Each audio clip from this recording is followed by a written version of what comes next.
Ay, sala y la y un morocho, y el mapocho.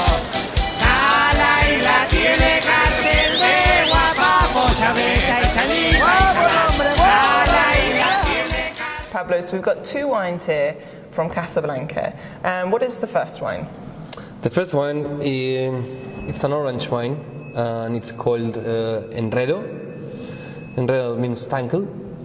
And well, the idea was to make a different wine.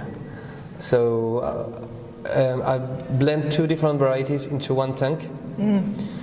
Actually, one amphora. And in that amphora, started to make this white skin wine with another white variety. And what other varieties? It's Riesling and Gewürztraminer, and to make it like a red wine. Which is why you get this lovely, it's got not quite red, but it's very kind of orangey. Orangey, yes. Light. It's very pretty colour. It looks more like a sparkling wine in colour. Yeah, sure.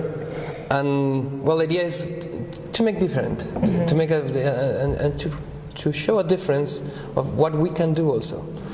And well, the wine it's fantastic. It's got a great acidity. It has a great nice acidity, structure, high structure, aromatic. very aromatic. Also low alcohol. It's about 11.5 of alcohol, so it's great.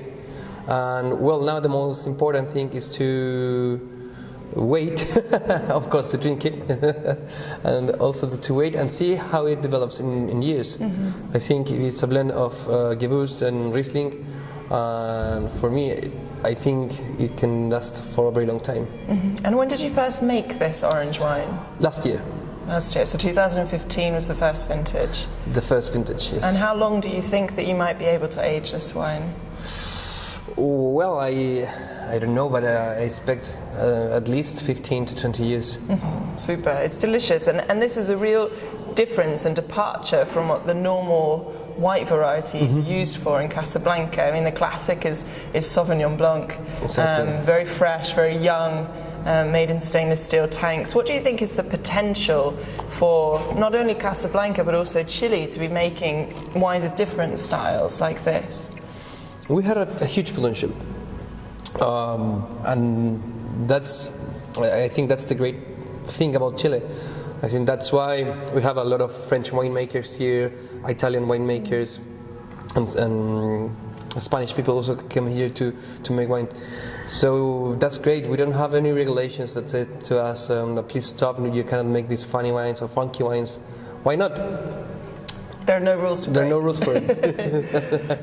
So that's it. And I always, when I talk to everyone in the business, that to make things new, this is no not new at all, because it's an orange wine. It's a very ancient wine also.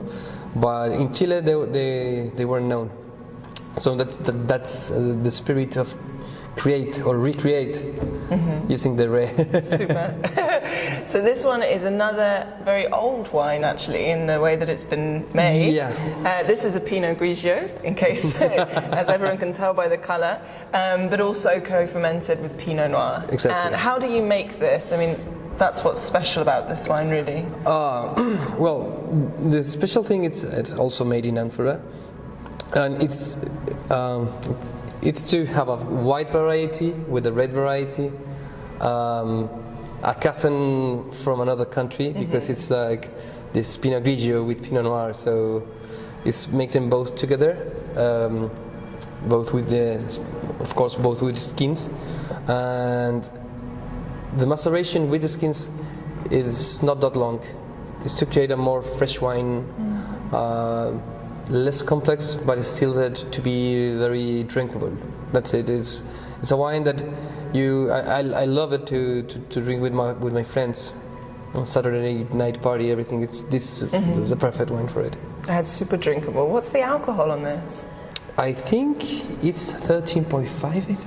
Oh, you don't feel it No, you don't feel it. at all. 13.5, yes. What do you think is the kind of future direction of Chilean wines? I mean, are we moving towards lower alcohol, fresher styles? Where do you see it happening? Well, there are definitely some wines that need alcohol in Chile. But I think we're freshening it up year after year. It's not the very fatty, ultra strong Cabernet or caps that we had on the late 90s. Now it's different. It's more fruitiness, freshness, acidity, less alcohol. But it's Chile.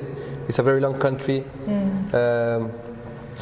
We have differences of climate here that are completely opposite to Maule or even Itata. So I think that we have to know our country once again, and then start to point out a direction of where to go. Do you think that Chile is such a diverse country in terms of regions and climates. Do you think that the wines that we're beginning to see and the varieties that people are using and the methods that they're making, do you think that's beginning to reflect the diversity, or do you think we've got a while to catch up with the options that are available? I think we have a while to catch up, especially with the Mediterranean varieties. Grenache, Sangiovese. Their guys are playing with Italian varieties, and it's very funny. We still have much to do. That's the most funny thing about us, about Chile. It's that, sure, we've got our classic wines, Volvos, or however you want to mention them, but we still have a lot to. A lot to see, a lot to make, a lot to drink, to enjoy. But that's the funny thing.